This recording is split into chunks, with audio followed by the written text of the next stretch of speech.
राम और कृष्ण के बगैर, शंकर के बगैर भारत का पत्ता भी नहीं हिल सकता है। हमने इसे अपने जीवन पद्धति का हिस्सा माना है और इसीलिए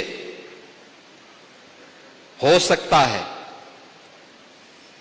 कि डॉक्टर लोहिया की वर्तमान के चेले न मानते हो, लेकिन डॉक्टर लोहिया ने एक बात कही थी। एक बार उनसे पूछा गया था, भारत जब आजाद हुआ, आजाद भारत के अंदर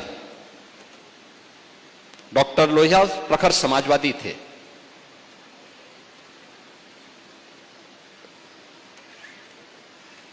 कांग्रेस के कट्टर विरोधी थे,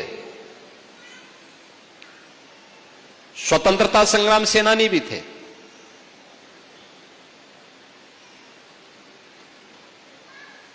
आजादी के बाद दुनिया के अंदर आशंका उठाई जा रही थी कि भारत बहुत दिनों तक एक नहीं रह पाएगा, भारत फिर से विभाजित हो जाएगा। उनसे जब पूछा गया कि लोहिया जी बताइए,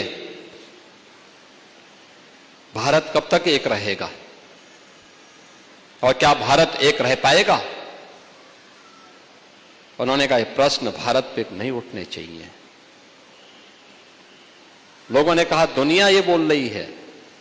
उन्होंने कहा, दुनिया अभी भारत को समझ नहीं पाई है। जब तक भारत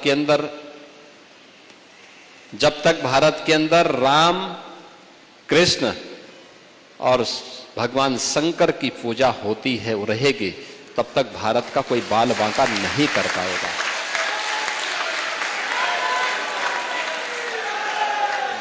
दुनिया की कोई माई का लाल भारत का बाल बांका नहीं कर पाएगा। और यह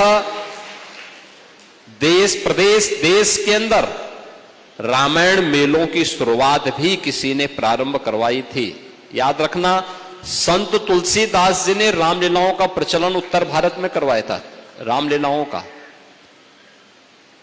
और रामायण मेले का प्रचलन शुरू किया था डॉक्टर लोहिया ने। वे समाजवादी थे। आज के समाजवादी राम भक्तों पर गोली चलाते हैं, लेकिन लोहिया का नाम जपते हैं। मैंने इसीलिए कहा ना, जब व्यक्ति का आचार और विचार में समन्वय नहीं होता है तो उसकी दुर्गति होती है।